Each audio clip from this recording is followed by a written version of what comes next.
मगर जो बच्चा ABCD पढ़ता है, क ख ग पढ़ता है, उसको ट्यूशन पढ़ा रहा है। अब ट्यूशन पढ़ा रहा है तो मास्टर साहब।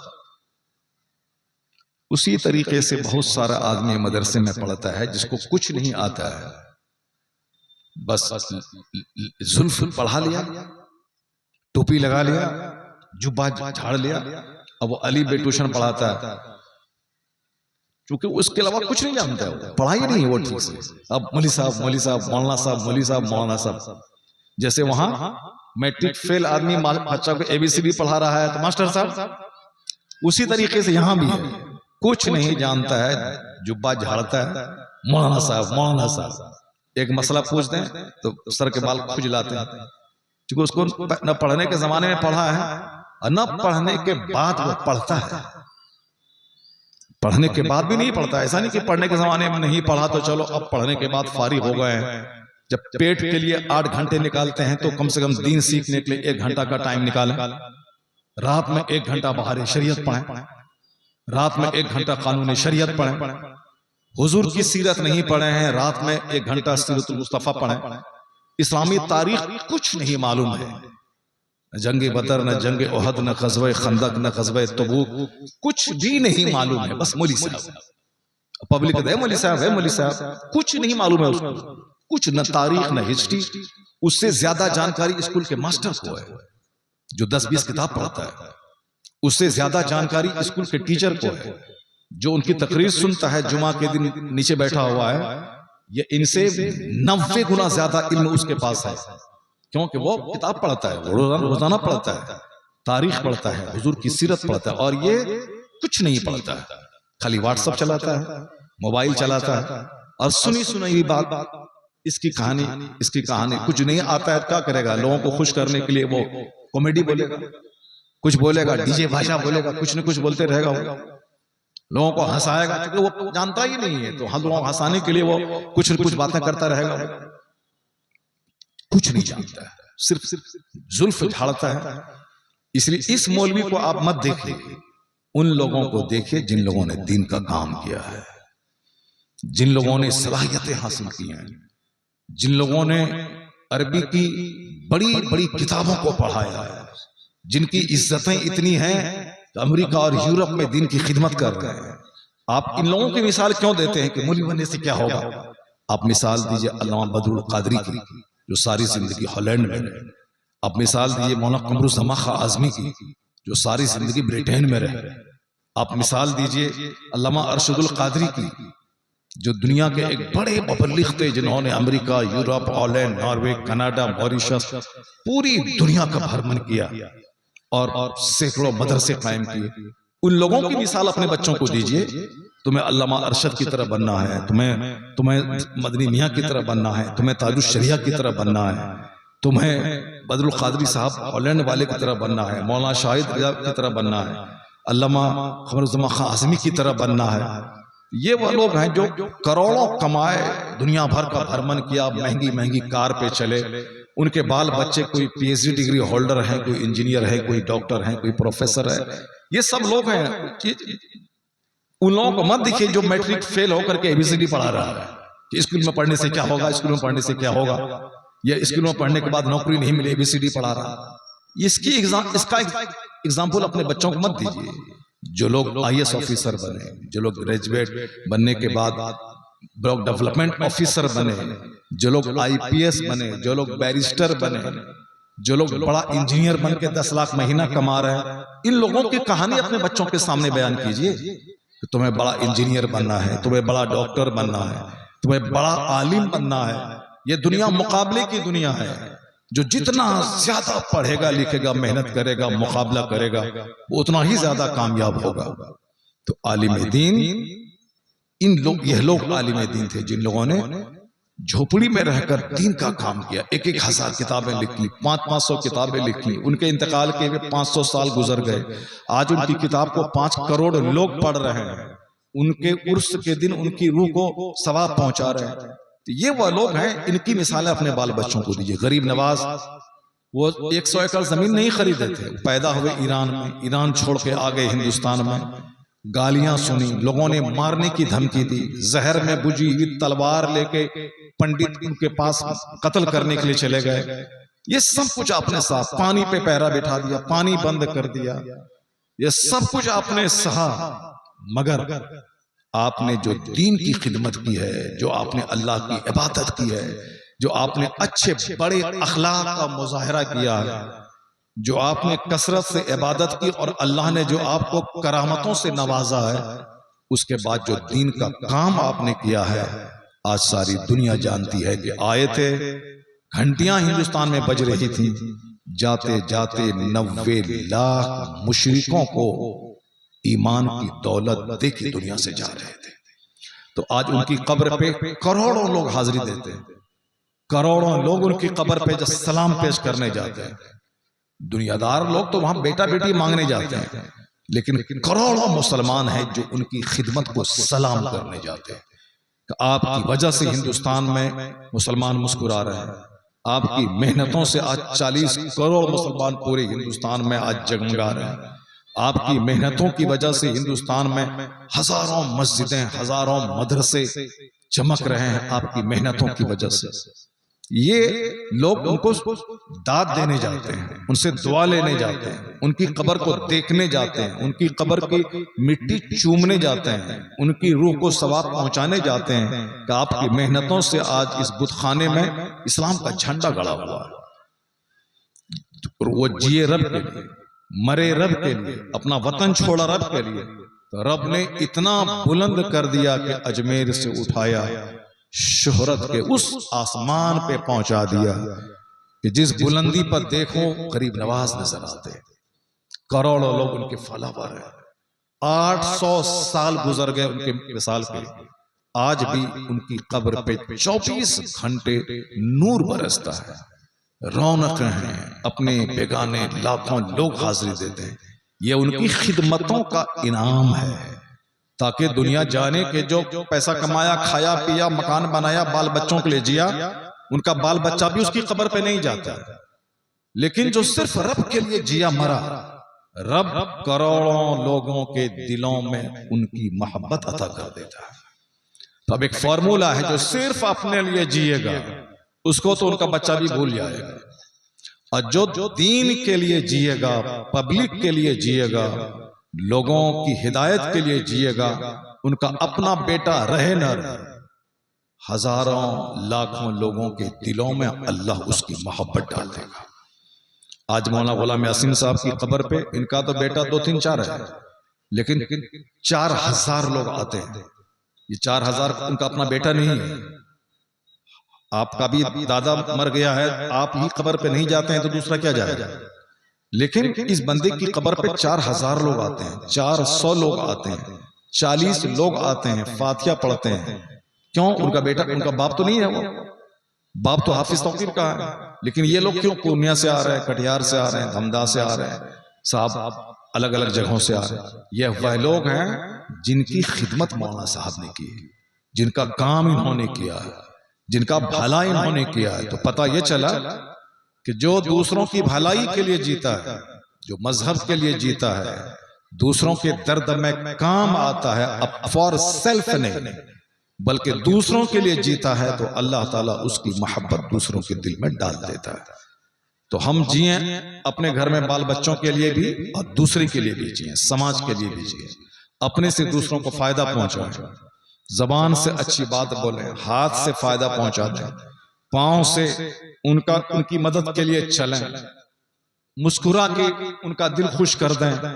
खैरुन नास मय्यनफउन नास, the best among you is one who is profitable for others. आया है हदीस में कि आप में सबसे अच्छा वो है जो अपने से दूसरों को फायदा पहुंचाने वाला।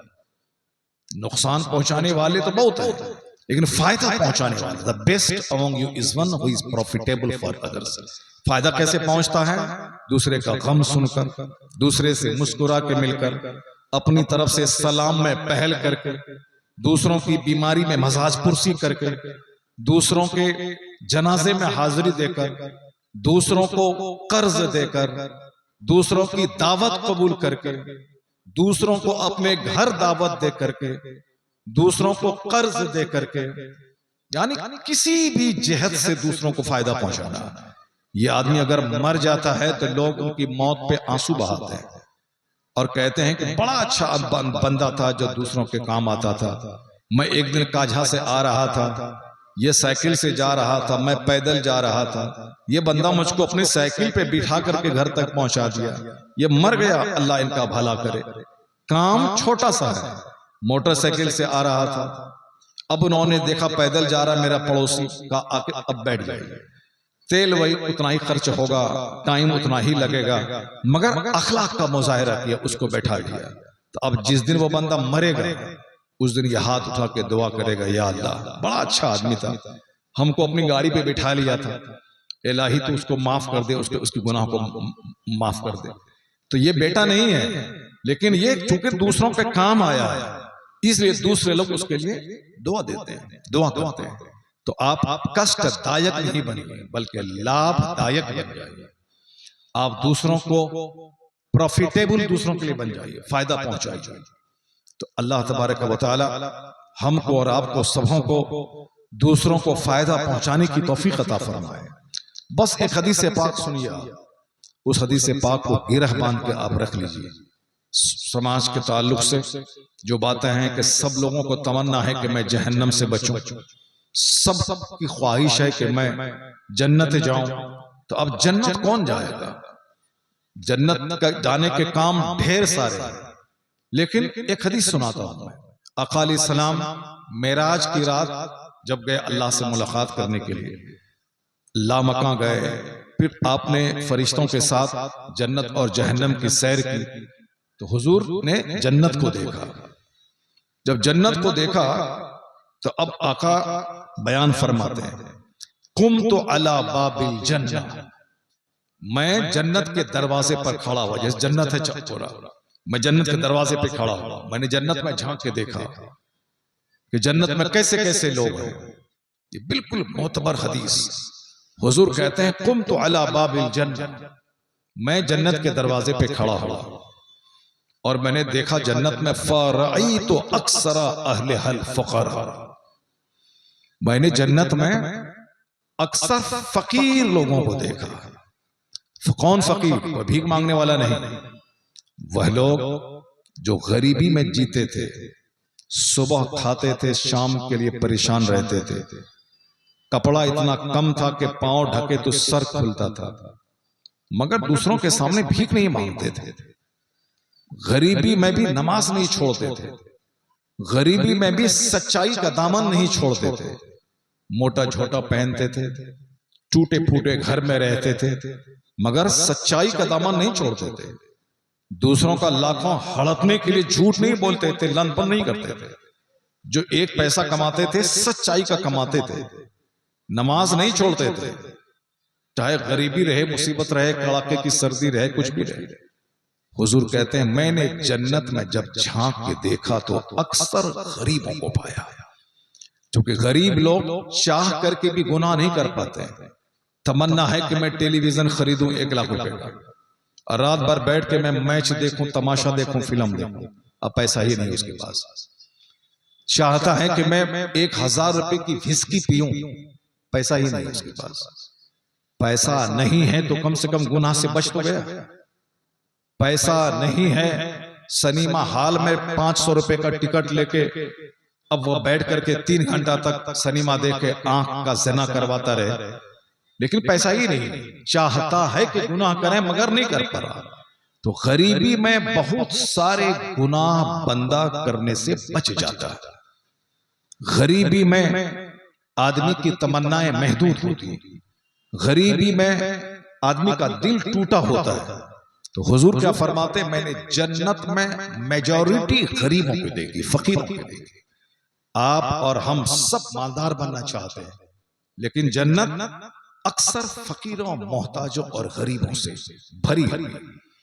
अब हुजूर फरमाते हैं दूसरी जगह, कुम तो अला बाबिन नार, मैं जहन्नम के दरवाजे पे खड़ा हुआ, क्योंकि हुजूर को मेहमान बना के बुलाया गया था। जन्नत और जहन्नम की सैर कराई गई, जिब्राइल अमीन आपके साथ थे, जन्नत दिखाया गया, जहन्नम आपको दिखाया गया। तो हुजूर क्या कहते हैं, मैं जहन्नम के दरवाजे पर खड़ा हुआ तो मैंने जहन्नम के दरवाजे पर खड़ा हुआ, फरअयतु अक्सरा अहलिहा निसा, मैंने देखा कि जहन्नम में अक्सर औरतें भरी हुई। जहन्नम जहन्नम कोई मामूली चीज नहीं है। 50 खरब आदमी जहन्नम में डाल दिए जाए तो भी जहन्नम का पेट नहीं भरेगा, इतना बड़ा पेट है उसका। जन्नत में तो 1000 में एक बंदा जन्नत जाएगा, 999 आदमी जहन्नम जाएगा। 999 आदमी जहन्नम और एक बंदा जन्नत जाएगा। इसको आज आप आसानी से समझ सकते हैं कि समाज में 999 आदमी पेचीदा मुनाफिक, जिसको आप अपनी जबान में दोगलापन कहते हैं, कि सामने कुछ पीछे कुछ, जबान पे कुछ, दिल में कुछ, पेच पाच से भरा हुआ, ऐसे ही लोग समाज में भरे भरे। जन्नती का मतलब है भोला भाला, जो धोखा खा जाए धोखा दे नहीं, ये जन्नती की पहचान। तो ऐसे लोग मिलेंगे जन्नत में, पेच पाच, घमंडी, मगरूर, जूना जलने के बाद भी ऐंठन नहीं जाती, ऐसे ऐंठ से भरे हुए लोग दुनिया में भरे हुए, समाज में भरे हुए। तो अब इस हदीस पाक को समझना कितना आसान हो गया कि क्या कहा, 1000 में 999 लोग आग में जाए, एक बंदा सिर्फ जन्नत जाए। आज भी समाज में देख सकते हैं कि एक बंदा कोई भोला भाला शरीफ नेक मुत्तकी परहेजगार नजर आता है, बाकी 999 लोग पेच पाच, घूरपेच वाला, तकलीफ पहुंचाने वाला, आंख दिखाने वाला, मौका मिले तो गर्दन काट देने वाला, फसल चरा देने वाला, बकरी और बैल चोरी करने वाला और गीबत करने वाला, ऐसे ही शरीरों से, बदबख्तों से, रजीलों से, खसीसों से, कमीनों से समाज भरा। हाँ, हमको नहीं समझता है, हम बता देंगे उसको। हमको नहीं समझा मौलवी साहब, हम बता देंगे उसको। क्या बता देगा? कत्ल कर देगा, चंदा बंद कर देगा, गीबत करेगा और क्या करेगा? ये सारा काम जहन्नमियों का काम। हुजूर क्या कहते हैं, मैं जहन्नम के दरवाजे पर अक्सर औरतों को देखा, और जहन्नम में जब मैं देखा तो अक्सर बादशाह लोगों से जहन्नम भरा हुआ था। जमींदार, बादशाह, वजीर, मिनिस्टर, हाकिम, ऐसे ही लोगों से जहन्नम भरा हुआ था। और कुरान में आया है कि अल्लाह तबारक व तआला जब इन लोगों को जहन्नम में डाल देगा, कहेगा ज़ुक़ इन्नका अंतल अज़ीज़ुल करीम। क्या कहेगा? चखो उस अजाब का मजा। बड़े दुनिया में इज्जत वाले बनते थे, बड़े दुनिया में पोजीशन वाले बनते थे, बड़े दुनिया में हाकिम बनते थे। ज़ुक़ इन्नका अंतल अज़ीज़ुल करीम, यानी उसकी मज़म्मत के लिए उसको कहा जाएगा चखो अजाब का मजा। बड़े दुनिया में करीम बनते थे, इज्जत वाले बनते थे, बड़े दुनिया में साहब इक़्तिदार वाले बनते थे, मनसब वाले बनते थे। जहन्नम इक़्तिदार वालों से भरा हुआ है, जहन्नम बादशाहों से भरा हुआ है। क्योंकि बादशाह का मतलब जालिम, बादशाह का मतलब खाइन, हाकिम का मतलब जालिम। लाखों में करोड़ों में कोई कोई बंदा ऐसा होगा जो हाकिम बने जुल्म ना करे, बादशाह बने खयानत ना करे, पब्लिक की प्रॉपर्टी ना खाए। सुना होगा एक बंदा झारखंड का हाकिम बना था, सीएम, मगर कोयला घोटाले में मुलविस हुआ, जेल चला गया। एक बंदा डीएम बना था, करोड़ों रुपए उन्होंने दबा दिया, जेल में सड़ा। एक बंदा प्राइम मिनिस्टर बनता है, वो झूठ पब्लिक से बोलता है और पब्लिक की प्रॉपर्टी पे अपना कब्जा जमाता है, खजाने का मालिक बन जाता है, अपने बाल बच्चों के लिए, नस्लों तक बच्चे खाएं उसके लिए प्रॉपर्टी जमा करता है। इसलिए जहन्नम बादशाहों से भरा हुआ है, जहन्नम हाकिमों से भरा हुआ है, जहन्नम जमींदारों से भरा हुआ है, जहन्नम दुनियादारों से भरा हुआ है। हदीस है, और औरतों से भरा हुआ है, क्योंकि औरतें लानत मलामत ज्यादा करती हैं, औरतें शौहर का खाती हैं और प्यार दूसरे से करती हैं। शौहर का घर, शौहर का कपड़ा, शौहर की प्रॉपर्टी, और मटक मटक के मुस्कुरा मुस्कुरा के अजनबी मर्दों से बातें करती हैं। शौहर दिल्ली, पंजाब, सऊदी अरब में कमा रहा है, पैसा शौहर का है, पर्स में 10,000 रुपए शौहर का है, और मस्ती दूसरे मर्दों से कर रही है। बेहया बेशर्म। शौहर मेहनत करता है, शौहर कमाता है, मजदूरी करता है, 10-10 8-8 घंटे ओवर टाइम लगा करके दिल्ली पंजाब में खड़ता है, ये घर में रानी बन के है, मगर ये चुड़ैल शौहर के घर में रहकर शौहर का पैसा खाकर ये दिल दूसरों को दे बैठे। आज एक मेरा एक चाहने वाला है गोरखपुर में, उसने आज एक व्हाट्सएप पे एक मजमून भेजा है। गोरखपुर में कल की रिपोर्ट है कि एक आदमी अपनी बीवी को गला दबा के मार दिया, मारने के बाद थाना चला गया और थाने में जाके कहा कि मैं अपनी बीवी का मर्डरर हूं, मैंने मर्डर किया उसको, मुझको आप अरेस्ट कर लीजिए। कहा सारी कहानी सच सच बताओ। कहा सच्ची बात यही है कि मेरी बीवी, मेरी शादी हुई है, वो मेरे घर में रहती है, मैं मेहनत ऑटो चलाता हूँ, मजदूरी करता हूँ, मैं इनकी सारी ख्वाहिशात पूरी करता हूँ, मगर ये एक दिन बोली कि मैंने कहा कि मुझको भनक लगी कि दूसरों से दिल लगा रही है, तो मैंने जांचने के लिए मैंने कहा कि आज रात मैं घर नहीं आऊंगा, आज मेरे दोस्तों के यहाँ मुझको जाना है। मैं बोली कि ठीक है आप जाइए, मैं भी बहुत थकी हुई हूं, इसलिए मैं आज जल्दी सो जाऊंगा। ये रात के 11 बजे जो स्टेटमेंट उसने दिया, जो वीडियो उसका वो हमको भेजा गया आज, चूंकि हम इसी तरह की बातें करते हैं, तो वो मेरा मानने वाला आदमी है, तो वो मुझको भेजा कि देखिए समाज में क्या हो रहा है, आप समाज में बताइएगा लोगों को। वो लड़का थाने में ये रिपोर्ट दिया कि मैं रात के 11 बजे अपने घर गया, घर बाहर से बंद था, सिकड़ी लगी हुई थी, मैंने उसको खोला, उसके बाद मैं अंदर जब घुसा तो देखा कि 3 लड़के हैं, उन 3 लड़कों के बीच में मेरी बीवी बैठी हुई है। अब जब मैंने डांटा तो वो तीनों लड़के मुझको मारने की धमकी दी और पकड़ना चाह के मार देंगे, गला दबा देंगे तुम्हारा। तो उन तीनों मुझको मारना चाहा, तो मैंने कहा कि नहीं भाई तुमको जो करना है करो, अब हम तुमको कुछ नहीं करेंगे, हमको यहां से जाने दो। कहा चुप रहना, किसी को मत कहना। कहा ठीक है मैं कुछ नहीं कहूंगा। उसकी बीवी बोली कि अगर तुम चुप नहीं रहोगे तो हम इन लोगों से तुमको मरवा देंगे, इसलिए तुम कुछ मत बोलना। तो ये बोला नहीं नहीं भैया हम कुछ नहीं करेंगे, कुछ नहीं बोलेंगे। ये इतने में उसके दोस्त को भनक लगी, दोस्त ने 100 नंबर पे डायल किया, पुलिस वाला आया, बिल्कुल रंगे हाथों बच्चों को, लड़कों को पकड़ लिया।